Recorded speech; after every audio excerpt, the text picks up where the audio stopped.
In this video, I'm going to show you how to do a crochet slip stitch. Coming up next. Hi, I'm Diette, and welcome to Turtle Creativity, where we make crafting and crocheting easy. For today's crochet tutorial, I am really excited because today I'm going to show you how to do a crochet slip stitch. Now, this stitch is one of those stitches that you must know. Many different projects ask you to do a slip stitch, whether it is to slip stitch and bring two pieces of crochet projects together, or maybe it could be in between stitches. So it may tell you to slip stitch in between doing a double crochet or a single crochet. Many patterns require you to know how to do a slip stitch. So learning how to do this stitch will definitely make your crochet career a lot easier. So what will you need in order to follow along with this crochet tutorial? Yarn, of course. I'll be using Red Heart Super Saver in the color white. You'll also need a crochet hook.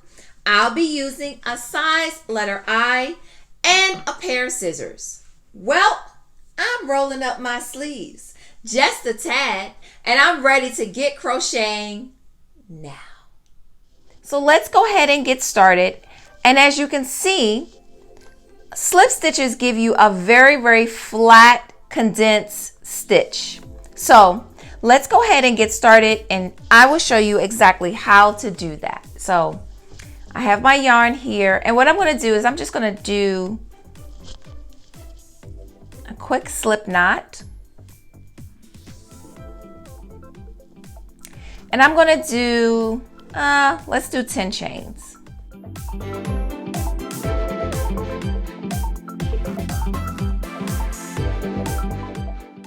Okay, so there is a total of 10 chains. So what I'm going to do is, if I was going to do a slip stitch, I'm not going to work in this chain right here. I'm just going to work in here. And again, this is just me just showing you exactly how to do a slip stitch. So what we're going to do is I'm going to insert my hook into the chain, and I'm going up under both of those loops under the V, and I'm going to yarn over, and I'm going to grab my yarn, and I'm going to pull my yarn through the little V and through the chain that was on my hook. Okay, let's do it again to show you exactly what to do.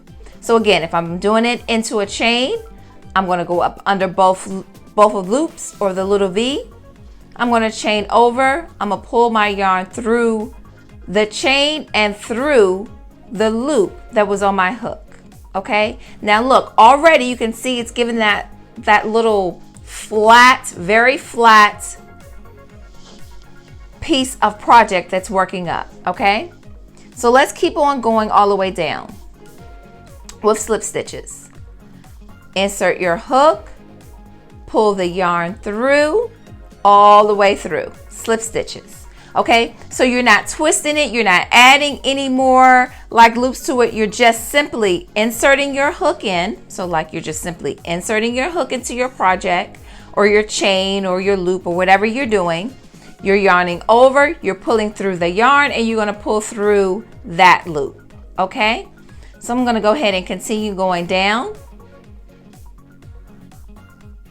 And again, it's giving your work a very flat look. Like I use this, if I was going to do a couple of slip stitches back to back to back, I use this if I'm making a chain, a belt, a rope, straps, anything like that, where I want a nice condensed stitch that is nice and uniform. So this is a good example to do this if you wanted to create that as well. So you see, this would definitely be good if you needed some type of strap or a rope. You know, definitely gives you that three-dimensional look and a nice flat, very condensed piece of work that's working up. Okay, now I'm going to go ahead and I'm going to chain 1. Okay, and I'm just going to show you what we would do if we were doing another row. So again, just going to go into this row, and it doesn't matter really where I'm going. I just want to show you. So again, if this was required for me to do a slip stitch, I'll just insert my hook in, pull the yarn through, and pull it through. Okay, and this is a slip stitch. So again, putting your hook up under your loops, yarning over, and pulling through, just like that. So as you continue to practice your slip stitch, keep doing it over and over and over again. When you think you have it down packed, do it some more. Practice makes perfect.